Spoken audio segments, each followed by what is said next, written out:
the pink wig for me. It's the powdered wig for me. It's the bee in history for me. It's the fake accent for me. It's the fake accent for me. Oh, hi. Didn't see you there. It's awkward. Welcome to our show. Today, we will be debunking the truth and telling you the real history of Camp Leslie. There's many things around camp that have just seemed to come to be, but you would never know how much history there really is behind everything. This is the unknown history of Camp Leslie.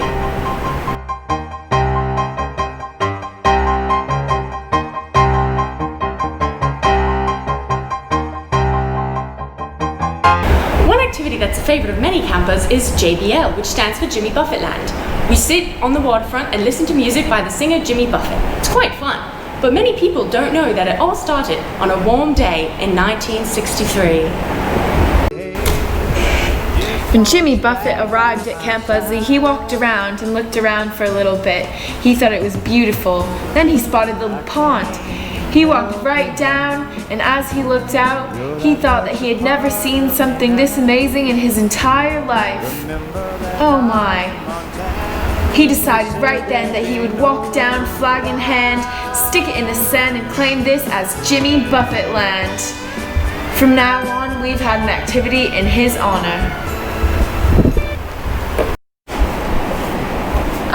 What's your favorite part of camp? I'm rather partial to the Not So Grassy Knoll. A true classic. Do you remember a long time ago when... Oh yeah. Our Not So Grassy Knoll was once covered in lush, sprawling greenery. Unfortunately, one spring, a herd of hungry buffalo migrated to Georgetown. They ate so much of the vegetation that it was never able to recover, and now we have the Not So Grassy Knoll you see here. Most of the cabins at camp have numbers as their names, like 1, 2, 3, etc. But some have animal names, and those definitely were not random when you look back at the history. All the animal cabins actually housed the animals they were named after. Cabin bears had bears. Cabin owls had owls. But Cabin Eagles was actually a slightly different story. They did house eagles, but not the animal that you're familiar with. It was the band, the Eagles, who wrote Hotel California. They wrote that song in this very cabin. Let's take a look inside and see the writing process.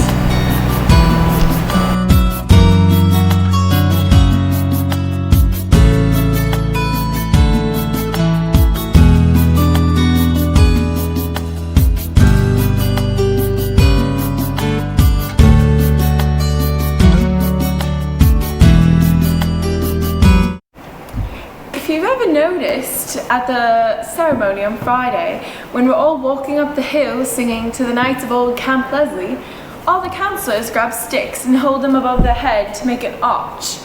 The reason we do this is actually quite interesting. It wasn't always this way. I remember the Great Hurricane of 1946. There was once a mighty arch that some said were blessed by the camp spirit, and then a mighty hurricane came and swiped every stone away. There was barely any remnants left, and now it was gone. The camp staff didn't know what to do without this arch. They searched far and wide and eventually found some sticks in the woods. Thus a new tradition began. They would hold these sticks in an arch over the pathway, and campers would walk through as they sang to the Knights of Old Camp Leslie, "Follow, follow, follow the gleam." Polar bear dip is a tradition at camp where we wake up right after reveille and run down to the pond and jump right in. It's quite fun. Polar bear dip is one of the oldest traditions here at Camp Leslie.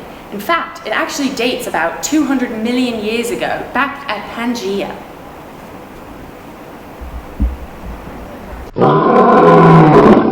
In the past, we've had an A, B, C, D, E, F, G, H, J, K, L, M, N, O, P, Q, R, S, T, U, V, W, and Y dock. We actually never did have an I dock or a Z dock, though. Here at camp, we have very different names for our bathrooms in the girls' area and the boys' area. they're a little bit unique. The boys is called the John and the girls is called the Rosie. Now, there is a reason for these names, and the story is actually quite interesting. Back in the 1980s, there were two campers named Rosie and John. They became fast friends. And then, eventually, it evolved into more. The counselors had to keep them apart because their love was forbidden, as one was a nomkeg and one was a Tehatuan. However, it was proven to be true love, and the camp spirit picked them as king and queen at the dance.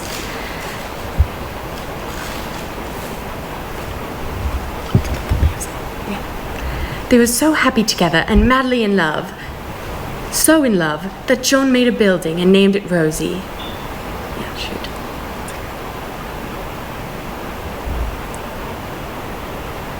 And Rosie made a building and named it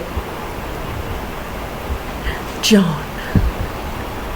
Well, they were turned into bathrooms, but it's still quite cute.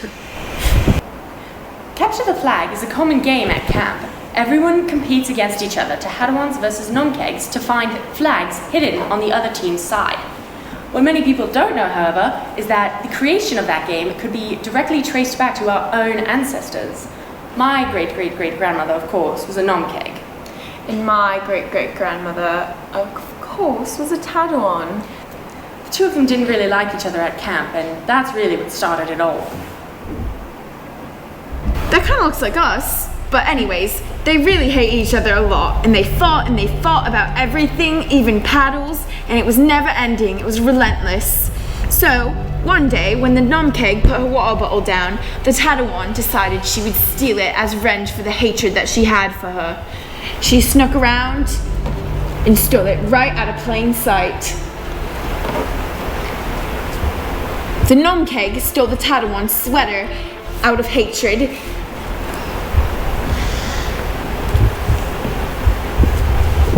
So the Tehatuan thought she would hide the water bottle where she thought no one would ever find it. And the nomkeg thought she would hide away the sweater where she thought the Tehatuan would never see. So the nomkeg searched far and wide across all of camp and enlisted the help of her friends to search. Eventually, she finally found the water bottle. It was a glorious day. The Tehatuan enlisted help of her friends and found the sweater eventually too.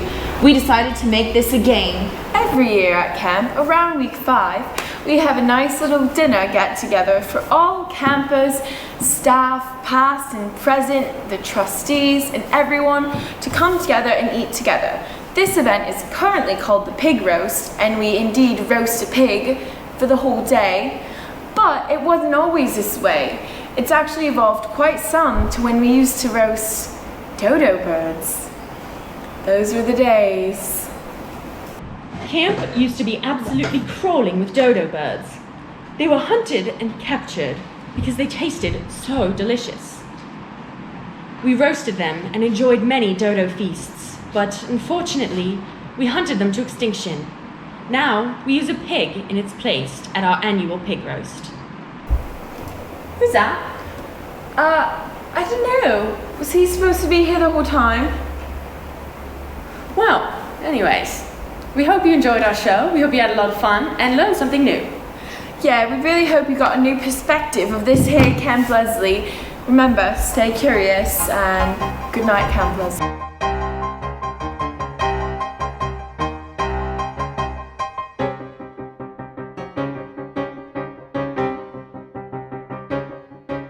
And remember, submit your bullfrogs to the Camp Leslie website by today at 11:30. Don't forget to tune in tomorrow at 1 for the winners of our costume contest and bullfrogs.